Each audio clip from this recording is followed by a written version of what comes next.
justamente o desdobramento desse mandamento aqui. Ao mesmo tempo, o empregado que bate de frente com o seu chefe, e um chefe justo, principalmente, ele está batendo de frente aqui. Se a gente for pensar na família, né? A família é a célula base da sociedade. Vocês já ouviram essa frase uma vez? Então, o que acontece? A sociedade ela é constituída de milhares, milhões de famílias, né?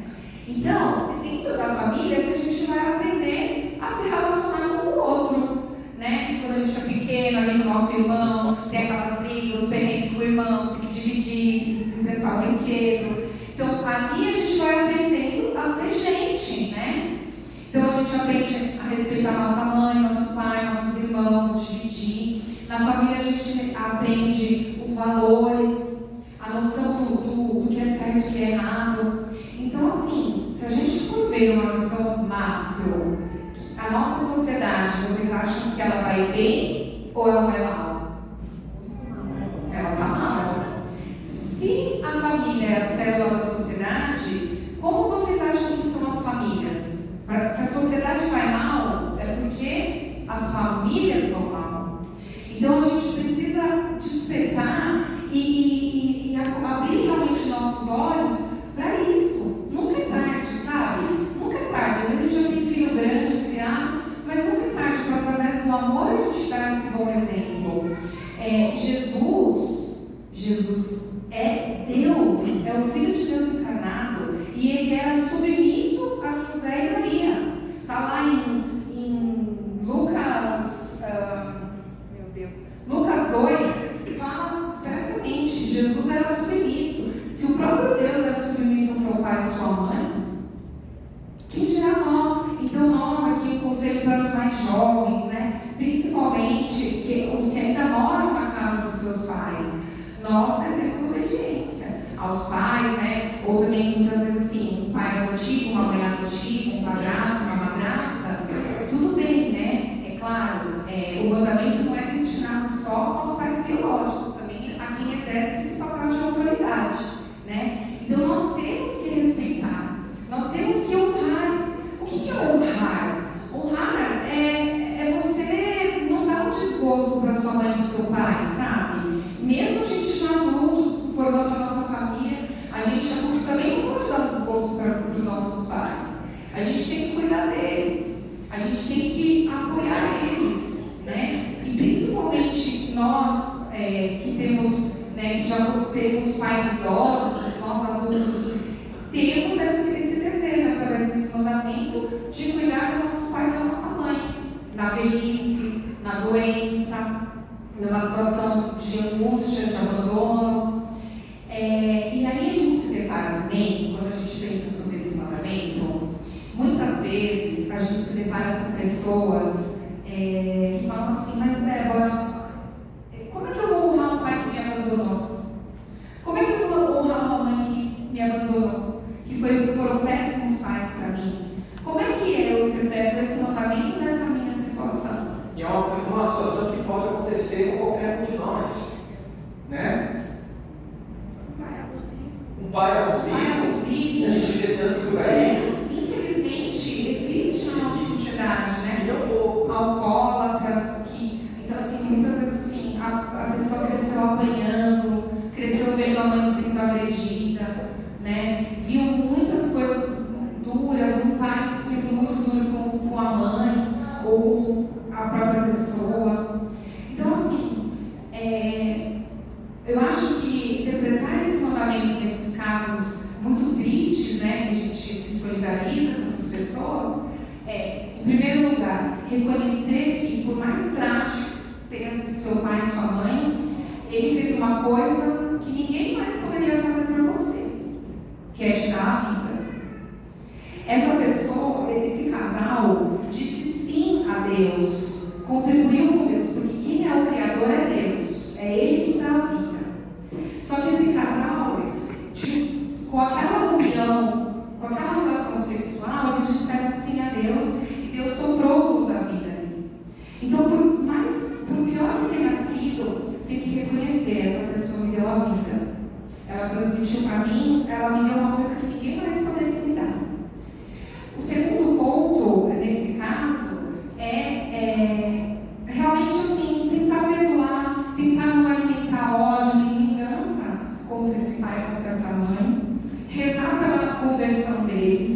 rezar pela salvação deles. E é uma coisa que começa a partir do nosso coração. É a nossa atitude que vai mudar. Você não precisa necessariamente chegar no teu pai ou na tua mãe que te fez tanto mal, que tanto te prejudicou, chegar, dar um abraço nela a partir de hoje e falar: olha, eu te amo. Não, calma. Muda primeiro o teu coração. Eu sei que teu coração está ferido muitas vezes. Eu sei que ele está machucado.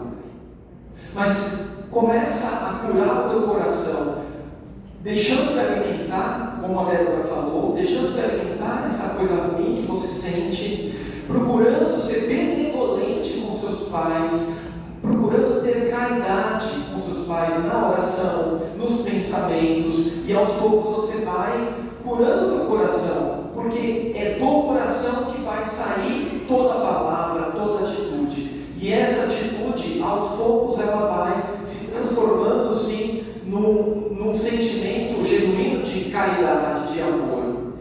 E isso é importante. O ano passado a gente recebeu de uma cristã na caixinha esse testemunho. Ela tinha muita mágoa, muita raiva do pai, e depois dessa aula ela começou a rezar por isso, pedindo, né, na oração que Deus tocasse o coração do pai e o dela, né, para que ela queria viver, ela queria cumprir os mandamentos. Era difícil para ela ali restabelecer o laço com os pais, mas pelo menos ela não alimentava mais essa mágoa, ela rezava por ele. E tem inúmeros testemunhos, muitos, de pessoas que depois do pai velho, doente, muitas vezes abandonado, esse filho que foi abandonado pelo pai passa a servi-lo. Esse filho que foi um dia abandonado, maltratado pelo pai, passa a amá-lo e cuidar dele. E isso é uma causa de conversão para toda a família. E não é fácil, mas eu tenho uma palavra para você: só depende de você, não depende dos outros. Essa conversão do coração só depende de você. Vai ser fácil? Não vai. Principalmente dependendo da gravidade de quanto que isso te afetou. Mas só depende de você tomar essa decisão. Ok? Bom, e também, óbvio, a gente tem aí as outras coisas que decorrem do mandamento, né? Que é ter a gratidão, que é ter o respeito, o amor, cuidar deles, né? E a palavra de Deus promete recompensas para a pessoa que faz isso. Essa pessoa vai ser feliz, vai ter longa vida sobre a terra, ela vai obter o perdão dos seus pecados, ela pode juntar o tesouro no céu, encontrar alegria em seus filhos e ser atendido no dia de sua oração. São promessas que estão lá no Êxodo ou no livro do Eclesiástico. Bom, nós dissemos também que esse mandamento já era para os pais um dever. Que dever nós pais temos? Primeiro, a gente tem que saber que nossos filhos são pessoas extremamente amadas por Deus. Se elas vieram nesse mundo, é porque foi por vontade de Deus. Foi Deus que quis, né? E essas crianças, esses nossos filhos, são amados por Deus. Então, eu tenho que cuidar deles com o maior amor, com o maior carinho. O nosso dever também de pais, além dos cuidados materiais, casa, comida e roupa lavada, e também, óbvio, a gente tem a obrigação de instruí-los, né? Então a gente procura escola, muitas vezes a gente procura mil coisas, né? Põe no judô, põe no balé, põe na natação, põe aqui, põe no inglês, põe aqui, mas isso é o mais importante? Não é. A nossa maior, dever, a nossa maior obrigação de pais é dar a educação moral e a instrução espiritual para os nossos filhos. Então, a educação moral, ensinar o que é certo e o que é errado, passar os bons valores, e a instrução espiritual, ensinar a rezar, trazer na igreja, né? Passar essa fé para os nossos filhos. Essa é a nossa obrigação primordial. Dar um bom testemunho, um bom exemplo. Isso também é muito importante. Porque às vezes, eu digo assim, por mim como mãe, às vezes eu estou ali, faço um sermão com os meninos, e aí, eu estou dando um bom exemplo. Como que está sendo o meu testemunho? Porque a gente acha que criança não está vendo, não está entendendo, e eles são uma esponjinha, né? A gente sabe. Então, a gente tem essa obrigação. Outra obrigação também muito importante, vigiar ver quais são as amizades, com quem que eles estão andando. Hoje em dia eu diria que em qualquer fase da vida, tá? Desde o pequenininho até adolescente, adulto, até sempre. Hoje não tem essa só na adolescência mais, né? Principalmente assim, cuida do que teu filho está vendo na internet, sabe? Que tipo de influência tua filha está tendo, não só os amigos da internet, que tipo de música que está ouvindo. Isso a gente tem que acompanhar, a gente tem que orientar, porque se a gente deixa o barco correr... E uma coisa interessante, que até, não sei se a Débora estava planejando falar ou não, o pai é o responsável pelo filho, responsável do começo até o fim, ele é responsável por aquela alma. Não é a escola, não é a igreja, não é nada disso. A escola está lá para te auxiliar. Existe inclusive um documento do Papa, acho que Paulo VI, se eu não me engano, uma encíclica de Paulo VI falando justamente sobre isso. Aliás, desculpa, João 23. Ele fala, não sei se é João 23 também, esquece. Mas ele na época do Mussolini, ele fala justamente sobre de quem que é a responsabilidade. Por quê? Porque numa época, lá atrás, na Segunda Guerra, Mussolini ele queria ter todas as crianças para o Estado. Ele queria ele dar a educação. Quando a igreja se interviu e falou o seguinte: não, a obrigação, a responsabilidade da educação é dos pais. A escola, o Estado, a igreja, ela está lá para auxiliar os pais. Ela dá um suporte. Mas quem tem que estar com o olho fixo nos filhos são os pais. Ok? Bom, nós temos também os deveres das autoridades civis e dos cidadãos, que é pagar impostos, cumprir as leis que são justas, né? O governante tem que ser um governante justo. É tudo que a gente tem, né, gente? É tudo que a gente acha por aí, né? Sem política, tá? Não vou entrar em política, mas um governante que falar alguma coisa, obrigar alguma coisa que não está obedecendo a lei de Deus, o que vocês acham? Se Deus deu autoridade para ele e ele não está usando a autoridade como se deve, aí você tem o direito de sair, mas com muita caridade. Não é com briga, não é com guerra, não é com tumulto, mas com caridade.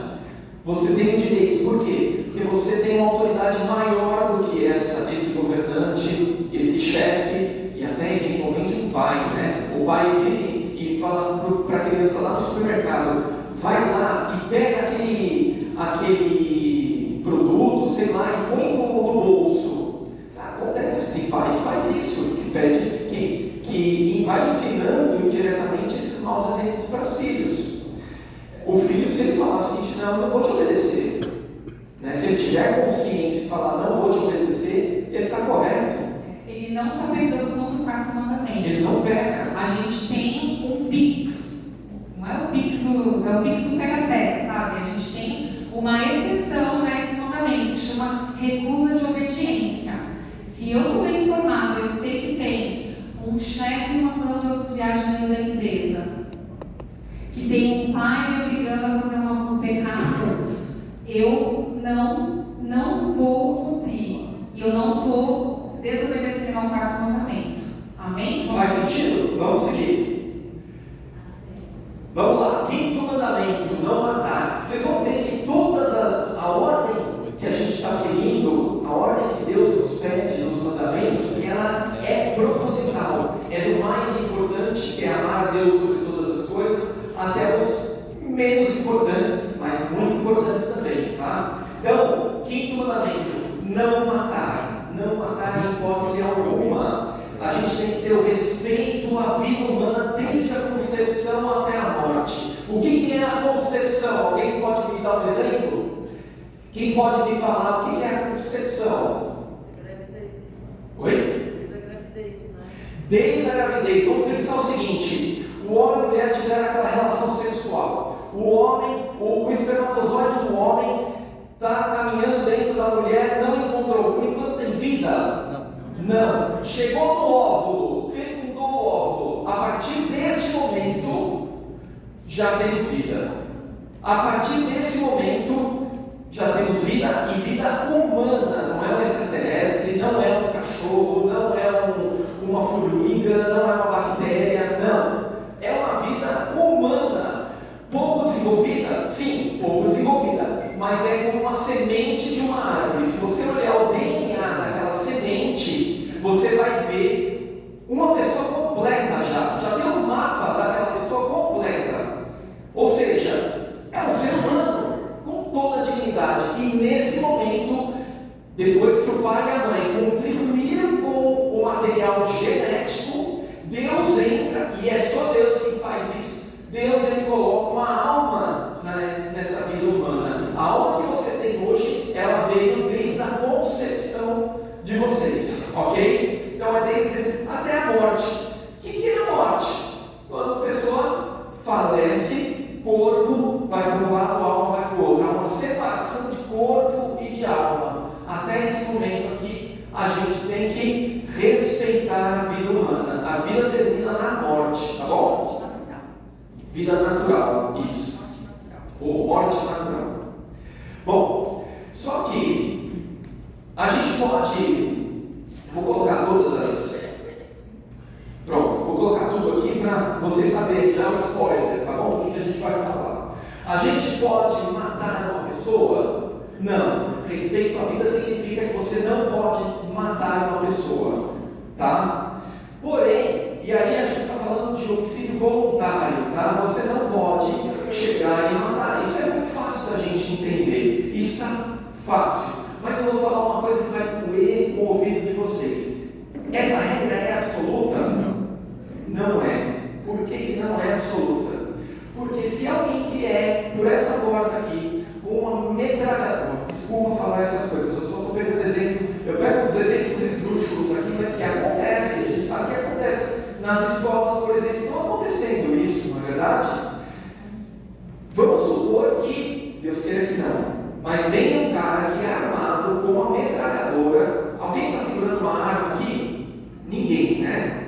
Se essa pessoa sai metralhando todo mundo e começa a fazer um morticídio aqui, começa a matar todo mundo, uma chacina, eu tenho não só o direito, mas eu tenho o dever de legítima defesa. Não só a minha legítima defesa, mas a legítima defesa, inclusive, da minha família. Eu preciso proteger a minha esposa, eu preciso proteger os meus filhos. Se eu puder, eu devo proteger vocês, e vocês façam o mesmo por mim, hein? Pelo amor de Deus, não vai me deixar sozinho nessa, hein? Se eu tiver uma arma, eu posso usar essa arma, inclusive. Eu tenho a obrigação de salvar as outras pessoas. E se nessa obrigação de salvar outras pessoas eu tiver que matar uma pessoa, que é a legítima defesa, eu posso. Por quê? Porque o fim não é matar a pessoa, não é matar o assassino. O fim é defender as outras vidas. É claro que ela segue requisitos. Tem que ser proporcional. Tá? Se entrar um garoto de 15 anos com canivete, eu vou matar todo mundo. E se ele tiver uma metralhadora e metralhar o garoto, isso não é uma legítima defesa, entende? Tem que ser algo proporcional ao agressor, ao tipo de agressão, a quem é a vítima, às circunstâncias, tá? Mas esse negócio assim que o não matar é absoluto, não é, porque muitas vezes a gente vai. Quem mata em legítima defesa, por exemplo, enfim, tem uma invasão na tua casa, à noite, uma situação, essa pessoa não está pecando contra o quinto mandamento. Tá? Faz sentido? Inclusive esse peso aí, essa proporcionalidade, faz sentido? Se um menino de 10 anos aí, aquele que a gente chama de pivete, né? Se ele chega aqui com um canivete, ou aconteceu lá na escola, né? Infelizmente, ele chega com um canivete, e eu tiver uma bazuca, faz sentido jogar uma bazuca nesse menino? Não faz, pelo amor de Deus. Então tem que ter proporção. Tudo bem? Você levantou a mão, né? Prossiga. Uma situação dessa, de legítima defesa, uma situação hipotética dessa, a pessoa deve se confessar? Eu acho que você vai ter peso psicológico, porque você enfrentou uma violência muito grande, você tem uma violência muito grande, mas se você estiver cobrindo esse ato de legítima defesa, você não está pecando contra o quinto mandamento. Não está. Tá bom? É importante que vocês saibam disso. Não é obrigado a se confessar. Talvez você fosse obrigado a se confessar se você, tendo a possibilidade de interromper aquilo, não interrompeu e deixou acontecer. Você fugiu, você foi covarde, vamos supor. Aí sim, aí você tem que se confessar. Por quê? Porque uma das suas obrigações é defender você e a tua família, teus filhos. Ou se você exceder o meio proporcional. Então, Exato. tipo assim, o meio proporcional seria você dar uma matadeira no cara. Se você foi lá e tipo, deu um tiro. Você não, uma pessoa. Ok? Aí esse excesso, tá?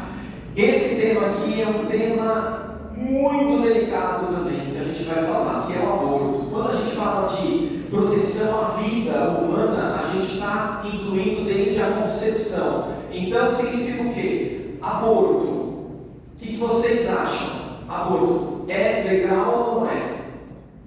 Não é. Principalmente por quê? Porque você está matando uma criança que é inocente, que ela não pediu para estar lá, não estava esperando. Você está matando uma pessoa que não consegue gritar por socorro. E o pior de tudo, muitas vezes, é a própria mãe que está fazendo. Olha que grave isso. Quando a gente fala de homicídio voluntário, tem alguns agravantes que o catecismo ele explica. Um fraticídio, Fraticídio é assassinato entre irmãos. Assassinato entre irmãos, assassinato que nem um pai, como é que chama? O pai que matou o filho? O Nardoni, né? Que matou a própria filha. Ou então, da Richthofen, que matou o próprio pai. Isso é um agravante ainda maior. Lembra daquele dia que a gente falou sobre o nível de ofensa? Você dar uma cusparada em alguém que você não conhece é grave, é muito grave. Mas você dar uma cusparada na sua mãe é mais grave ainda, não é verdade? Mesma coisa, se você mata os seus pais, mata seus filhos, mata seus irmãos, é mais grave. E o aborto? O que é o aborto se não é um assassinato do seu próprio filho?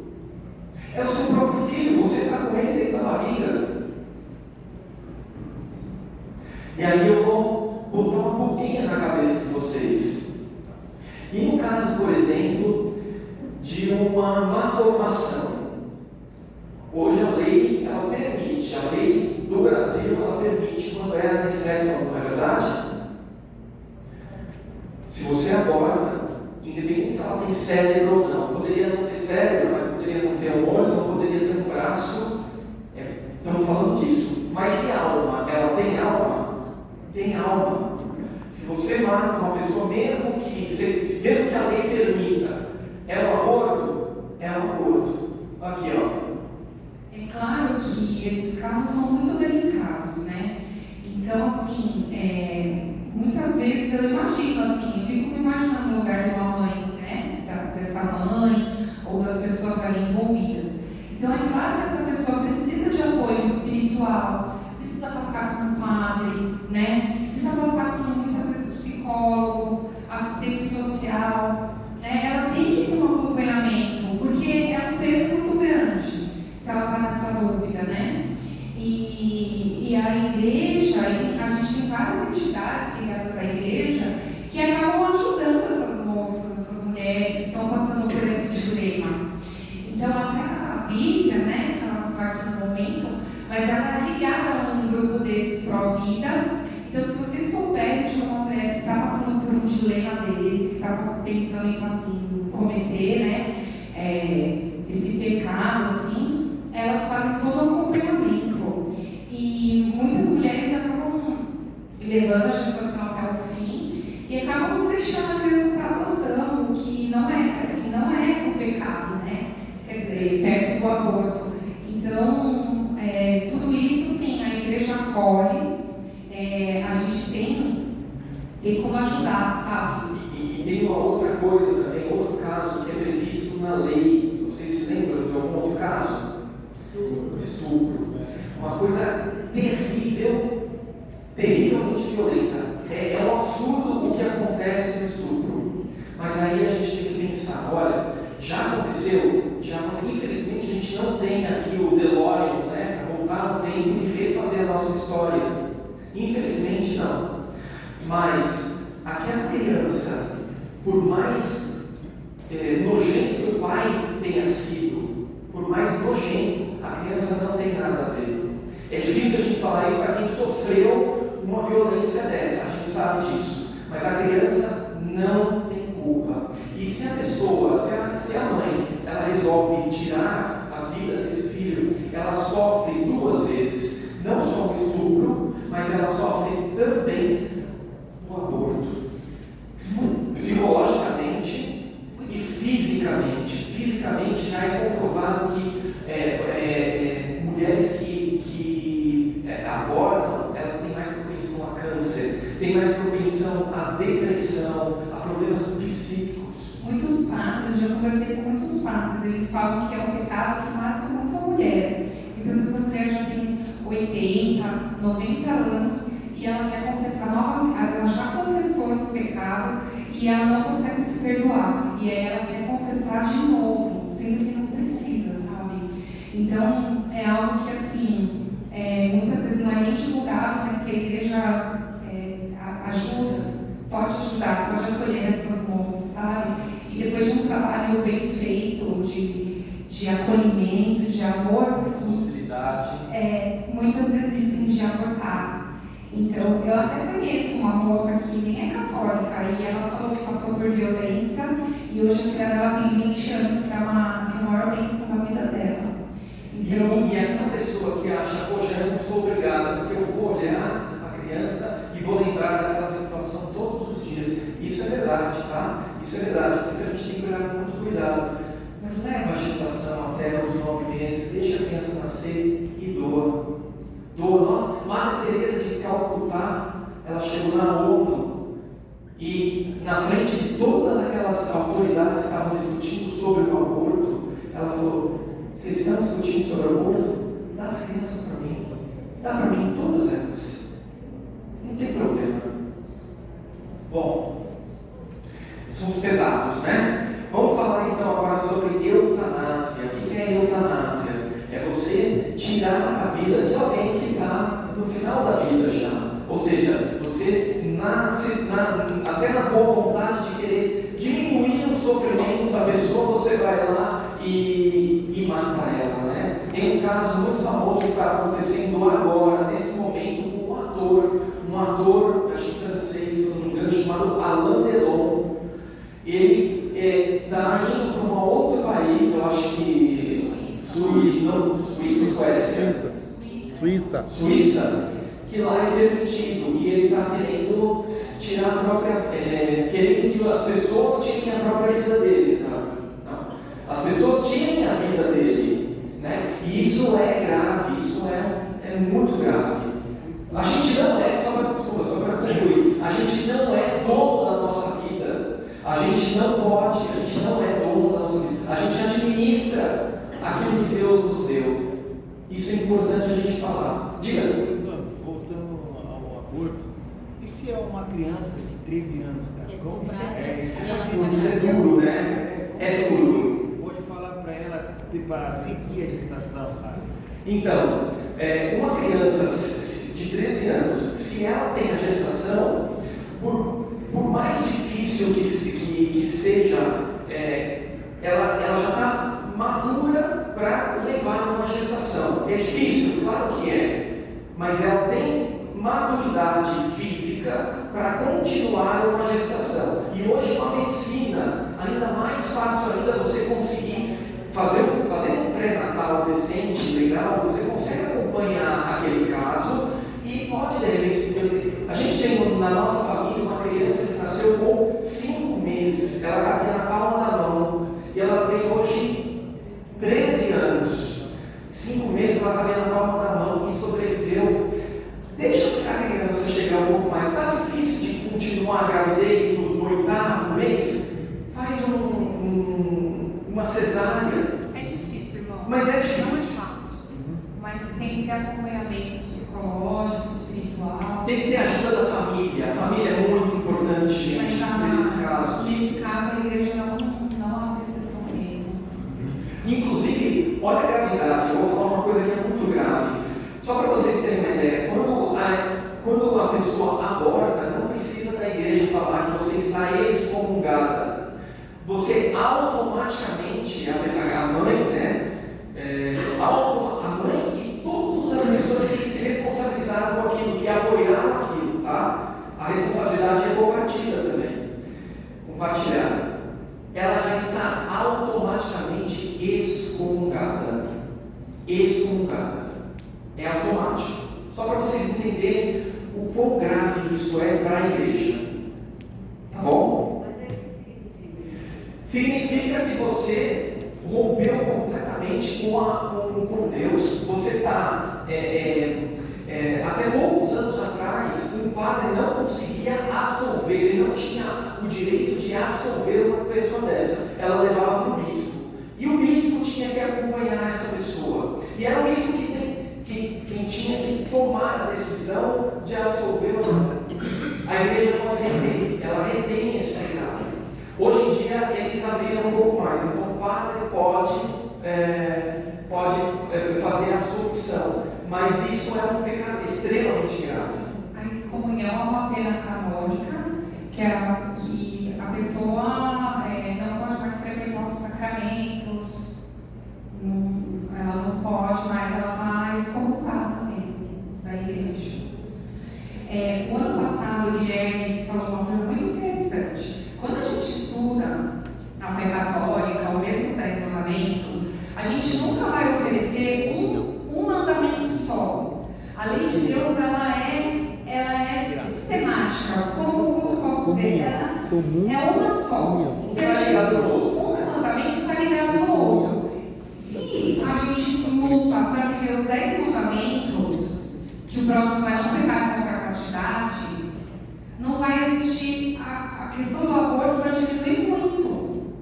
Por quê? Porque a maioria dos abortos, pelo menos antigamente, hoje em dia as pessoas estão querendo, mesmo entre casados, as pessoas casadas querem fazer.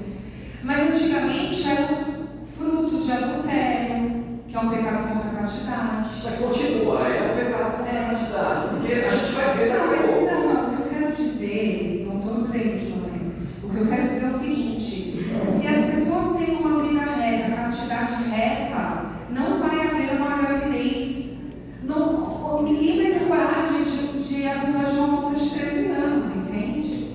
Então, assim, muitas vezes são relações extraconjugais, são relações fora dos planos de Deus, né? Então, muitas vezes o aborto é dentro desse contexto também.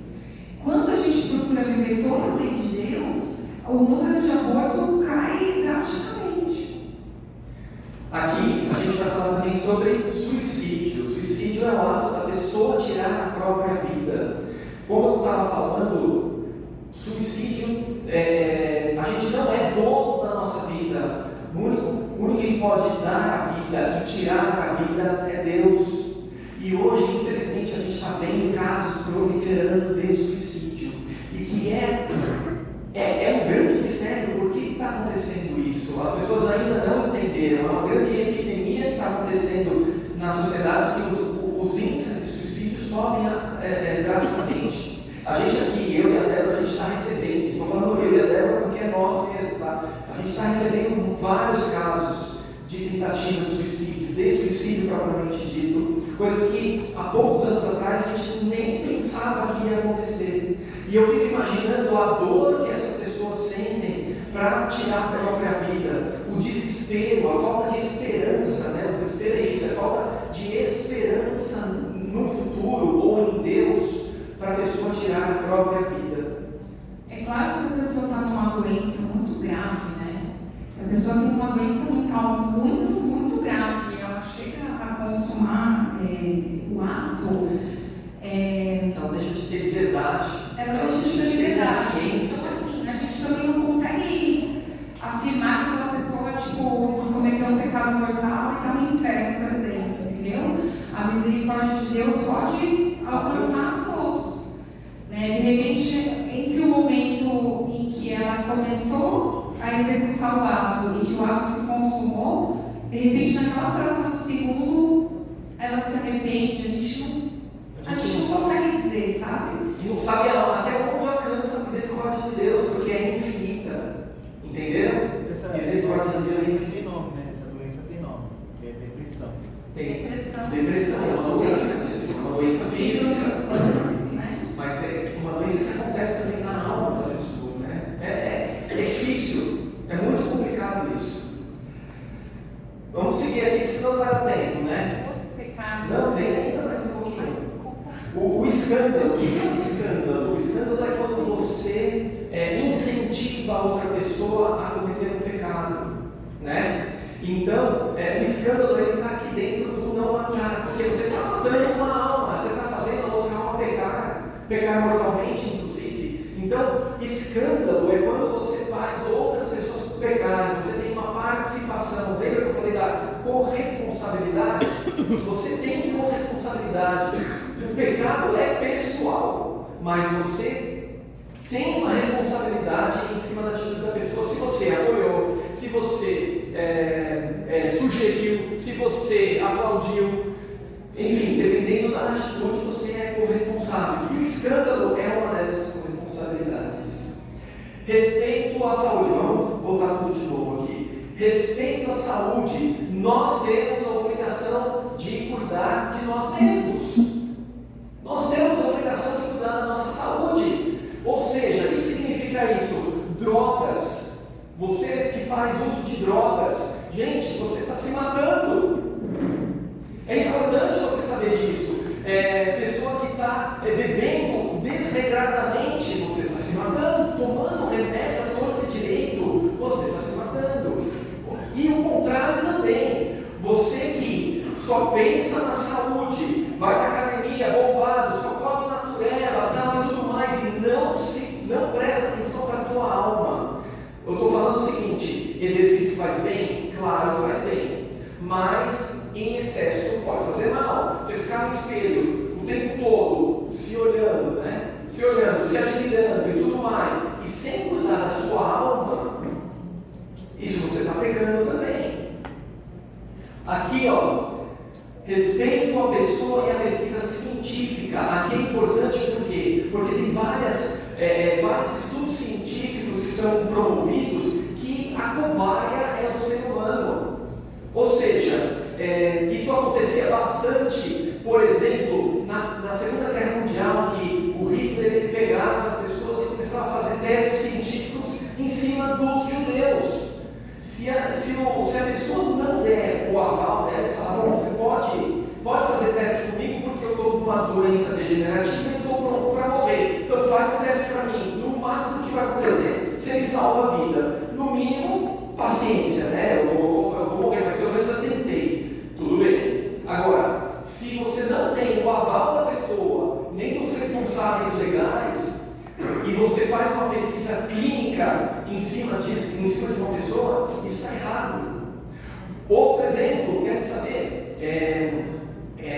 Inseminação artificial. Aonde está o erro? Gerando vida. Olha, eu estou dando uma felicidade para uma família, mas quando você vê como é que é feito, você pega 10, 15, 20 óvulos e fecunda todos eles. E aqueles que mais tiverem probabilidade de seguir a gravidez, ele é injetado no útero da mulher. E os outros? O que acontece com os outros? Que são vida da mesma forma. Aborto. Vocês entendem aonde que está? O ser humano não pode manipular o outro ser humano. Não é fecundado ainda, né? Sim, Os outros estão. os outros estão fecundadinhos. Esse é o grande problema. Todos são temas que, para essa sociedade moderna, utilitarista, eles são temas polêmicos, né? Muita gente acaba criticando a igreja justamente por muitos dos pontos que a gente está tratando aqui. Mas, assim, tem um porquê, né? Tem uma profundidade dentro de cada assunto, né? Então, realmente, assim, implantar os óculos e descartar os outros é um pecado contra, né? Porque, assim, inclusive, eles cobram taxa 30 anos, e aí? Uma hora, esse casal, ou essa mãe, enfim, vai se interessar, vai falar, eu vou parar de pagar a taxa, pode descartar. Então, assim, tudo tem muito estudo, a igreja é muito prudente, sabe, quando ela vai se... A manipulação do ser humano é complicada. Você não pode virar assim, por quê? Porque daqui a pouco você fala assim, olha, só quero meu bebê, ele tem que estar sadio, então eu vou manipular ele ali para ele vir sadio, não vir com nenhum problema. Aí de repente você vai evoluindo nisso e vai falar, não, eu quero que seja homem, porque eu quero que seja homem. Aí não, eu quero que seja não só homem sadio, mas eu quero que seja bonito, quero que seja ruivo, sabe? Então, olha só, até onde você está indo manipulando a vida humana. É grave isso. E assim, se porventura, se alguém passou por isso e quiser conversar com o padre, pode conversar. As pessoas ficam chateadas, falam, mas o meu filho não é um pecado. Óbvio que não. A criança não é um pecado. Mas a gente tem que entender, assim, muitas vezes a gente não sabia também, né? Quando fez também não sabia. Mas, né, de repente, assim, tem casal que está pensando, que está estudando, que está... Então, assim, vamos procurar saber, aprofundar um pouquinho mais. Se vocês tiverem dúvida a mais, a gente ajuda. Vamos seguindo aqui. Vamos seguindo. Então vamos, né? Respeito à integridade corporal. Aí vai entrar principalmente atos de terrorismo, sequestro e tudo mais. Então, quando... Lesão corporal. Quando o policial, lembra? Quando o policial pegava em todo lugar para saber se o cara era bandido ou não. Entra aqui, tá? Entra aqui. Ou, enfim... Automutilação. Respeito aos mortos. Nós devemos um respeito àquelas pessoas falecidas, ao corpo delas. Então, devemos enterrar, devemos ter respeito por essas pessoas que deixaram o mundo, né? Deixaram o nosso mundo. Paz e evitar a guerra. Lógico que o cristianismo é uma religião de paz. A gente tem que evitar a guerra a muitos custos, né? A gente tem que conseguir cada vez mais gerar em paz. Mas o problema é o seguinte: o problema é que a guerra pode vir de fora para dentro. E aí, como é que a gente faz? A gente é pacífico e deixa invadirem e matarem todos nós? Não pode ser assim. Então, nesses casos, existe uma série de requisitos também, que eu não vou passar aqui por conta do tempo e porque vocês não sei que tem um futuro governante, um futuro presidente, mas aí a gente procura a gente, né? O futuro presidente procura a gente. Mas existe a guerra justa, onde você tem o dever de se defender, como a gente falou lá da família, que o pai tem o dever de defender também. Calma que está terminando. Sexto mandamento. Ah, verdade. Não ficar contra a castidade. Porque você pode também matar uma pessoa com palavras, né? Uma discussão. O que a gente ouve muito hoje em dia, né? Nas redes sociais, quando você escolhe as pessoas colocam o outro na escola. O bullying é uma coisa que está acontecendo cada vez mais. Então, isso também é uma coisa, é uma forma de matar alguém. E também atenta contra o oitavo mandamento. A Karina perguntou nas questões assim, de insultos, injúrias, brigas, bullying, tudo isso você está também matando um pouco a pessoa, é verdade, né? E isso também pega lá no oitavo mandamento. Quando a gente passar pelo oitavo, a gente vai ver, né, que realmente alguns atentam contra o oitavo, contra o quinto, né? E realmente porque é uma falta de caridade, né? Falta de amor.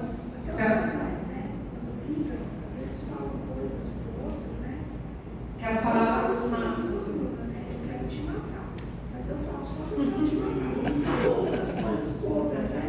Mas ele fala de vontade da paz. Fala, Edu. Isso é contagioso, né? Para tentar a disseminação, você às vezes insere um óvulo, fecundado, a mulher, só os hormônios para aceitar. Geralmente acontece muito caso dos gêmeos, quartos, quinto, sexto. Porque na verdade. Entra na hora da concepção, como é que fica isso? Então, a pergunta do Edu rapidinho aqui é o seguinte: quando faz uma inseminação pode nascer nenhum, pode nascer 1, 2, 3, sextos, né? E como é que fica isso? A concepção aconteceu na união do óvulo com o espermatozoide. Isso aconteceu na proveta, no laboratório, né? Quando vai fecundar a mãe, pode ser que os médicos eles colocam um certo número para que a probabilidade de vingar algum deles, ou seja, de dar certo, seja maior. Então, pode ser que a probabilidade aumente e aí você ganha trigêmeos, quadrigêmeos. Pode ser que não dê, e aí dê menos, dê 1, 2, mas você está manipulando vida. O fato de o aborto acontecer naturalmente não é um pecado. Não é um pecado. Mas o fato de você abortar propositadamente ou de manipular a vida humana, aí sim é um pecado. Faz sentido? Então, aqui a pergunta é assim: na hora da concepção chega a alma. Às vezes, você só implanta um embrião, né? E durante a fase da gravidez, ele começa a virar gêmeos, trigêmeos. Se eu não me engano, o que acontece é o seguinte: quando você tem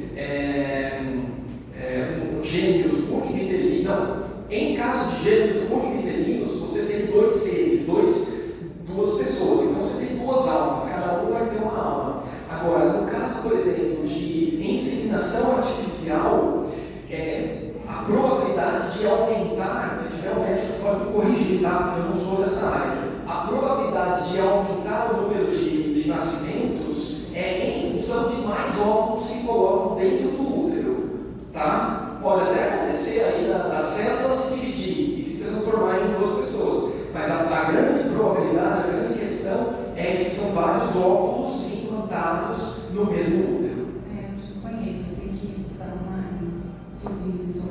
Agora, por exemplo, tomar remédio para aumentar a ovulação, isso aqui pode, tá? Não tem problema. Às vezes a mulher não consegue, aí remédios que estimulam a ovulação, tudo isso aí não tem problema, tá?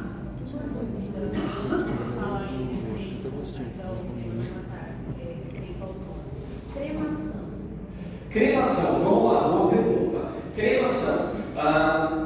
A Igreja Católica, ela prefere o enterro, tá?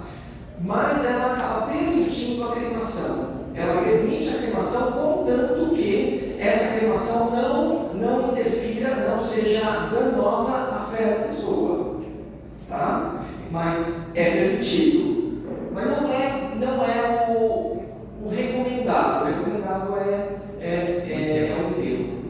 Tudo bem? Então vamos lá.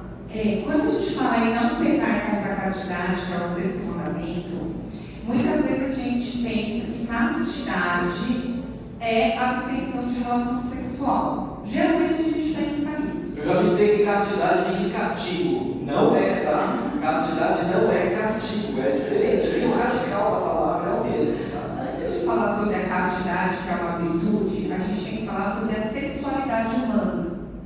A sexualidade humana é um atributo nosso, seres humanos. Nós nascemos com ela.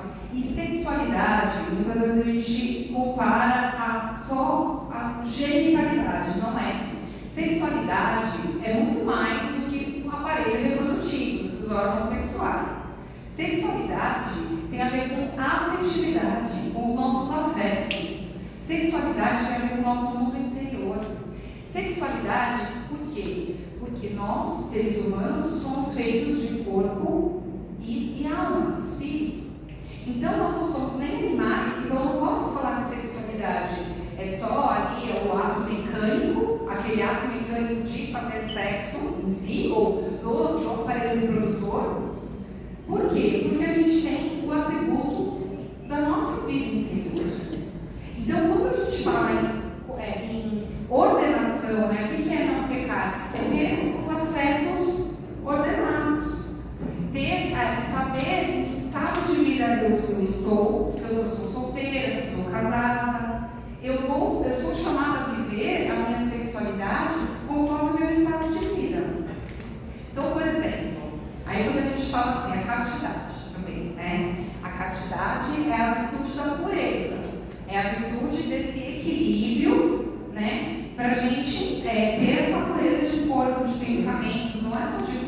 também tem a ver com os pensamentos, tem a ver com o que a gente tem dentro do nosso coração. Também, às vezes, as pessoas confundem virgindade com castidade, né? A gente está trazendo alguns conceitos aqui só para a gente desmistificar.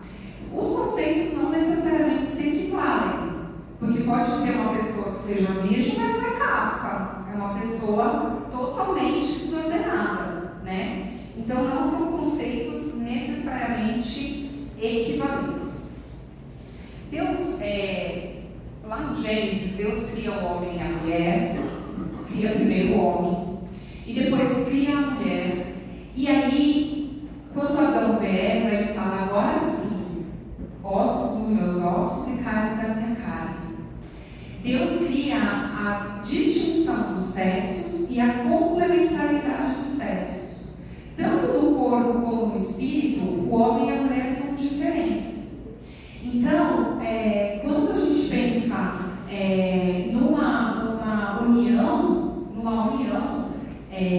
numa relação sexual, dentro do plano de Deus, ela tem alguns requisitos para acontecer. Ela tem que ser entre um homem e uma mulher, dentro de um matrimônio, que é o casamento religioso, e com duas finalidades. Tem que ter a finalidade unitiva, que é unir o casal. Porque quando a gente tem esse ato conjugal, esse ato sexual, ele não é só corpo, entendam? Deus não nos criou com dignidade de um animal que faz as coisas só pensando no corpo. Ele é alma. E naquele momento, o casal vai ter uma entrega total, plena. É a mulher se entregando totalmente ao homem e o homem se entregando totalmente à sua esposa. E a segunda finalidade é a finalidade procriativa. É uma relação aberta à vida. É uma relação aberta a receber os frutos desse ato amoroso. Então, por isso também que a fertilização in vitro, em si, ela também não é realmente completável. Mesmo que não houvesse o descarte de alguns embriões, mesmo que conseguisse implantar e pegar todos, ela foi uma fecundação ocorrida fora de um ato sexual. Assim como o ato sexual que exclui a finalidade procriativa, que não é aberta à vida, por isso que também a igreja é contra os contraceptivos, né?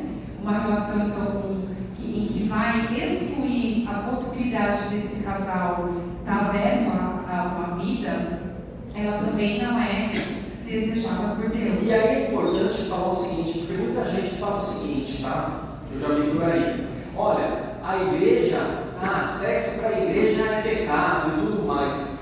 Não, sexo é lindo, é maravilhoso. O sexo é maravilhoso, contanto que seja dentro de um matrimônio, entre um homem e uma mulher, com fins unitivos, com fins procriativos, porque é a entrega que a Débora falou, as pessoas estão se entregando, estão se doando inteiramente. E como é que você vai se doar para uma pessoa por completo se você não quer ter uma responsabilidade com ela, que é um filho? Você não quer ter. Então, o filho é o ato mais lindo de que duas pessoas elas querem se entregar para o resto da vida. Para o resto da vida. É por isso que tem que ser dentro do matrimônio, né? Que é a relação estável, que é essa relação de compromisso. E aí a gente vai ter mais pro fim do ano a aula sobre matrimônio, a gente vai falar um pouquinho mais sobre isso, tá bom? Os casados são chamados à castidade também, tá? Mesmo eles podendo ter relação sexual, eles também são chamados à castidade. Todos nós temos vocação para a castidade. Todos nós. Por quê? Porque Jesus, castíssimo, puríssimo, e nós temos que imitá-lo. Então, por exemplo, um solteiro, uma pessoa que ainda não se casou, ela é convidada a viver a castidade integral. Um casado também é convidado a viver a castidade.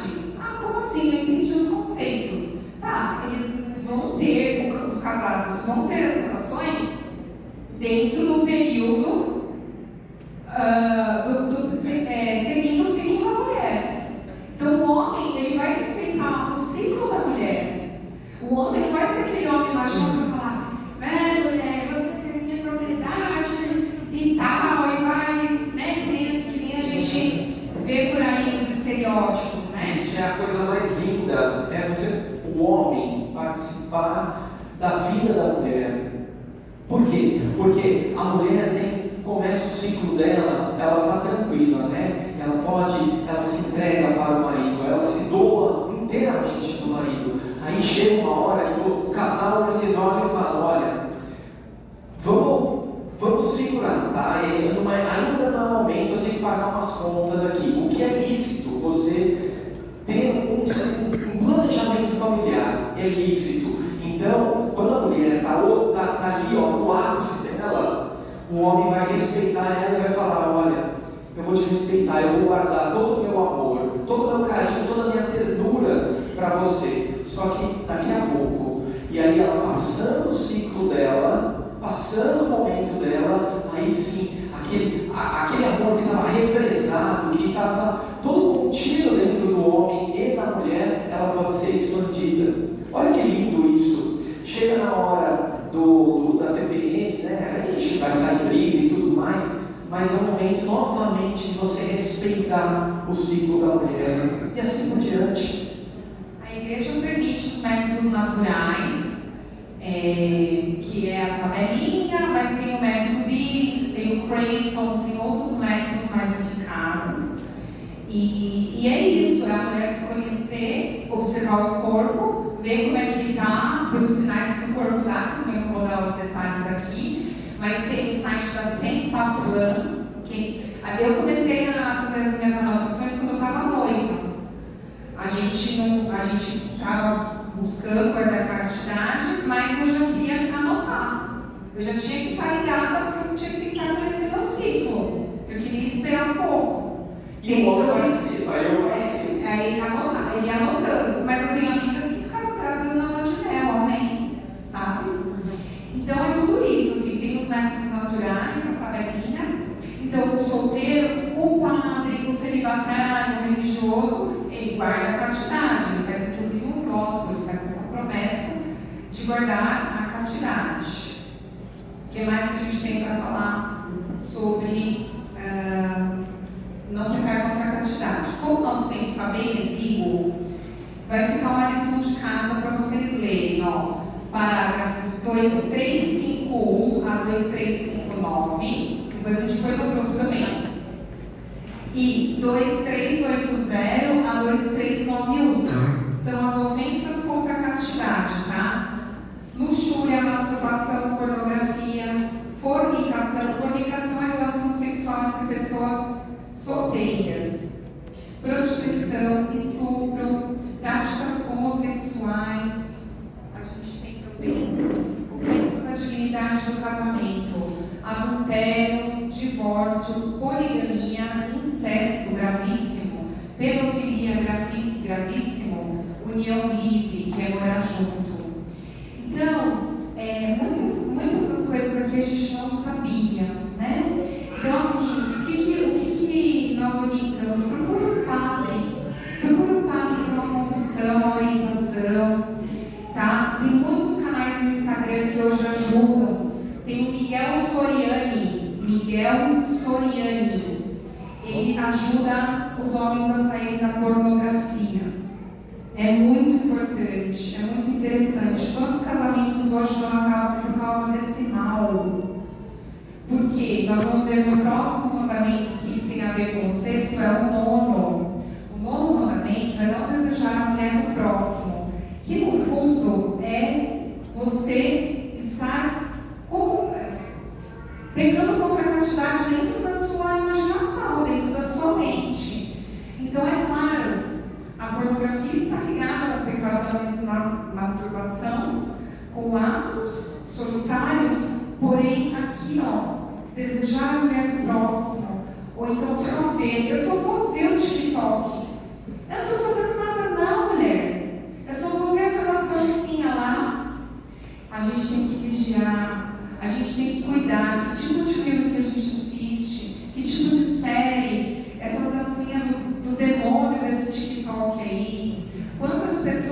marcando, gente. Muitas vezes o pecado começa assim, sabe? A mulher está carente, o marido é um grosso, o marido não liga direito, não trata bem a mulher, daí ela começa a dar papinho no cara do trabalho, aí o cara vai dando carona pra ela, aí, entendeu? Aí vai trocando o WhatsApp, Gente, aí não sei o quê. O pecado é assim, sabe aquelas linhas de costura bem fininha? Sabe? Eu vou pegar a linha de costura, bota nas mãos e vou dar uma volta só no braço da Débora. Ela vai assim, isso daqui é um arrebento fácil. Aí o pecado vai lá e dá 2 voltas. Isso é um arrebento fácil, vai lá e pá, arrebenta. Só que à medida que você vai se enrolando no pecado, a linha vai ganhando uma resistência. Até o ponto que você não consegue mais sair disso. E é difícil. Você não consegue com as próprias forças. Então você precisa de ajuda. Então o pecado é isso. Então a gente tem que tomar cuidado. Um filmezinho que passou uma coisa sem importância.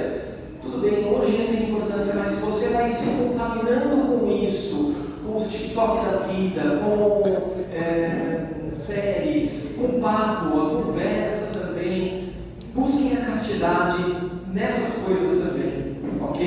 E também essa parte assim, Jesus falou que o adultério, ele não é só consumado. Se na sua mente você já desejou aquela mulher, ou a mulher já desejou aquele homem, e fica dando trela, dando papinho, dando não sei o que, corta, irmão, porque isso, aí que a fumaça do diabo entra, entendeu? Eu conheço várias amigas que perderam um casamento sólido, um casamento que tinha tudo para ser feliz, para reconquistar o marido, para estar bem, porque ficava de papinho com o homem aqui, com não sei o que, entendeu? Isso não é assim, como é quadrada, como é ciumenta, não é isso. Mas a gente tem que vigiar a todo momento. A gente vive num mundo hipersexualizado. A gente tem que vigiar, sim, cuidar das nossas crianças. Esse mandamento também diz respeito à pureza do nosso olhar, à pureza das intenções. Então, por exemplo, eu estou conversando com alguém, eu estou tendo uma pureza no meu olhar, no meu conversar, ou eu estou com uma pessoa já me insinuando? Eu tenho que cuidar, a gente tem que cuidar com tudo isso, né? Também, assim, o vestir-se. Lembra que é o seguinte, o nosso olho olha aquilo que está na frente, na verdade, mas você tem 2 coisas para eliminar isso. O primeiro é o pescoço, que você pode virar para um lado e para o outro, e o outro é a pálpebra, que você pode fechar, ok? Então, também, assim, o vestir-se é uma outra causa de queda, né? Então, assim, a gente tem que cuidar, sabe? A gente tem que procurar estar ali no equilíbrio, né? Estar nessa moderação, nessa temperança. Porque desejando do coração já é um adultério, é claro. Não é tão grave quanto o adultério é consumado, óbvio. O vestir-se você faz o outro pecar também, né? Ou seja, entra naqueles escândalo, né, que a gente estava falando, os escândalos. Dependendo de como você se veste, você pode fazer uma outra pessoa pecar. Gente, nós deixamos a nossa capelinha, nós estamos também à disposição. Se vocês tiverem alguma dúvida, nós vamos continuar mais um pouco, né? Vamos lá? Tem 3 ainda. Mas assim, aqui, essa aula é para mim. A Débora não está aqui acusando ninguém, vocês entendem, né? O Ivan também não. É para mim. Eu vou fazer um exame de consciência hoje. Eu sei que eu vou ter que me confessar de novo, porque eu estudei várias coisas aqui que eu vou ter que me purificar. Entende? Então, assim, essas lutas não são só nossas aqui. São do Papa, são dos bispos, são dos padres, de todos. Ninguém aqui está, eu sou o santo e você é o pecador. Vocês entendem, né? Que a gente está falando com o maior amor e caridade que a gente pode. Tá bom? E o primeiro ouvido a escutar isso que a gente está falando são os nossos, bem próximo. Tudo bem? Vamos dar uma sequência aqui, senão não vai dar tempo. Não roubar, 7º mandamento. Então, o que é roubar? Por que não roubar? É proibido tomar ou reter injustamente os bens do próximo ou lesá-lo de qualquer modo nos mesmos bens. Tá bom? Tem aqui até o parágrafo do catecismo. A gente começa falando sobre destinação universal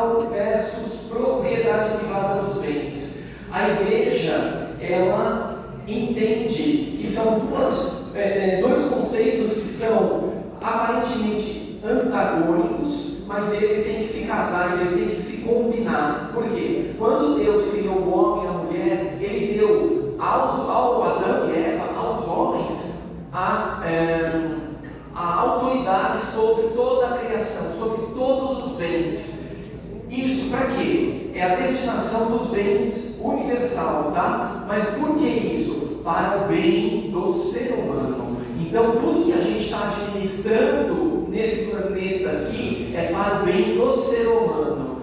Mas para melhor a gente administrar esses bens confiados a nós por Deus, o que Ele fez? Ele permite que nós tenhamos a propriedade privada, ou seja, nós temos o direito de termos propriedade privada para administrarmos melhor os bens para os nossos filhos, para a nossa família, para aquelas pessoas que são próximas de nós. Isso é permitido. Agora, a gente sempre tem que olhar as intenções, tá? Então, e aí a gente vê hoje dois polos no mundo político, que é o comunismo, que ele quer tudo para todo mundo, né, sem dor nenhum, e o capitalismo, que é um negócio privado, só que é até meio egoísta.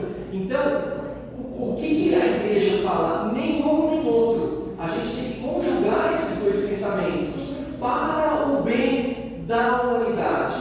Ou seja, se a gente tiver propriedade privada, se a gente tiver alguma propriedade privada e isso interferir em alguma forma o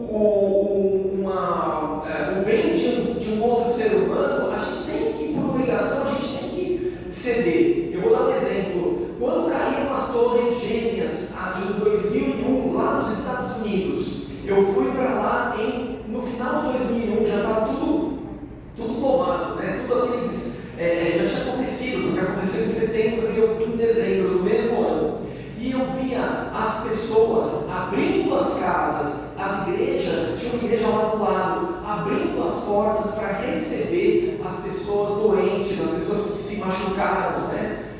E a propriedade privada, nesse caso aqui, ela foi deixada de lado para atender uma população que precisava de apoio.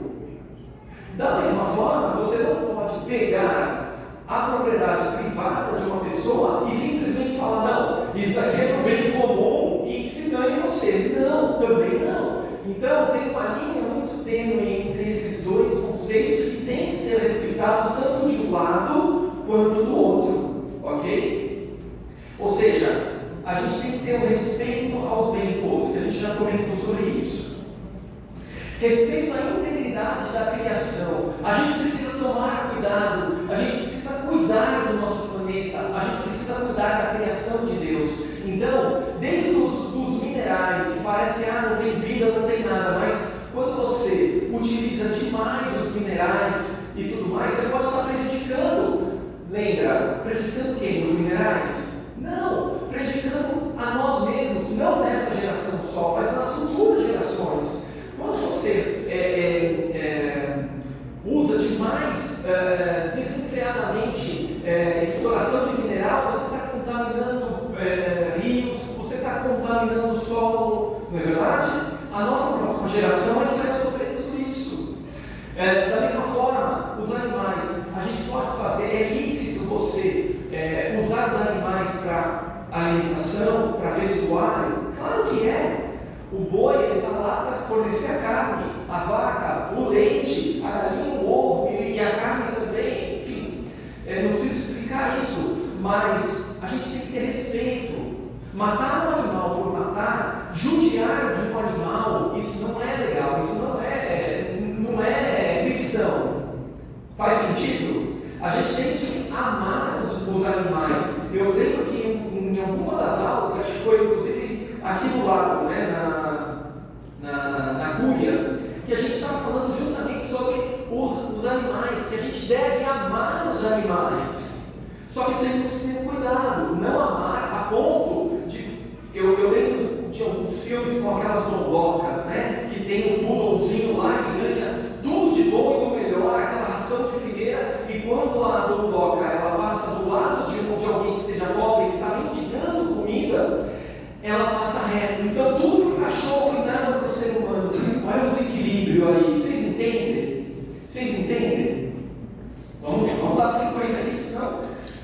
tempo. 9h30. Vamos pular isso aqui, que é doutrina social da igreja, atividade econômica e justiça social, justiça e solidariedade. Vamos pular tudo isso porque não dá tempo e depois tem tudo no catecismo, fica com lição de casa.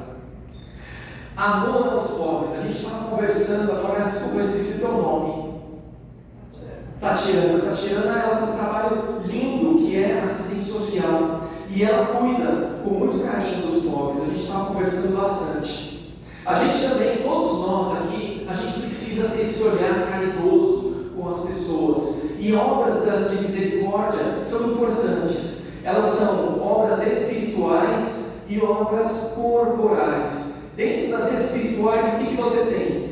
Instruir, educar, aconselhar, consolar, confortar, perdoar, suportar as pessoas com paciência. Tudo isso é obra de misericórdia. Além disso, tem as corporais também. Dar de comer a quem tem fome, dar de beber a quem tem sede, dar moradia aos desabrigados, vestir maltrapilhos, visitar doentes, prisioneiros, sepultar os mortos. Ok?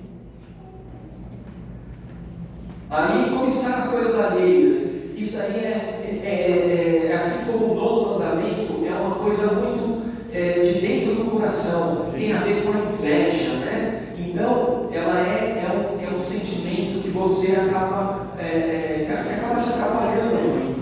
A inveja de vício capital designa a tristeza sentida diante do bem do outro e do desejo imoderado de sua apropriação, mesmo indevida. Aliás, não é só a tristeza de ver o bem do outro, mas a alegria de ver o mal do outro também é inveja. Ok? Você, quando fica feliz com a desgraça alheia, isso é ruim. E como que a gente deve fazer? Devemos lutar contra a inveja através da benevolência, ou seja, fazer atos de caridade, ser benevolente, e também a humildade. Por quê? Porque a inveja, ela provém do orgulho. Então, quando você mata o orgulho através da humildade, quando você mata a inveja através da benevolência, você está evitando esse pecado aqui. Faz sentido? Podemos pular? Estamos na correria aqui, vocês perceberam? Devemos nos desprender dos bens materiais. Ou seja, não é ilícito, não é errado você ter bens materiais, mas você não pode ser apegado a ele, a ponto de você dar a sua vida pelo dinheiro, a ponto de você dar a vida de outra pessoa, né? Quando que você está apegado? Quando você, quando perde alguma coisa, você sente, nossa, eu perdi aqui, sabe? É esse tipo de coisa, esse apego. E mais, Débora? Estou pensando em gravar um vídeo sobre o oitavo mandamento e mandar.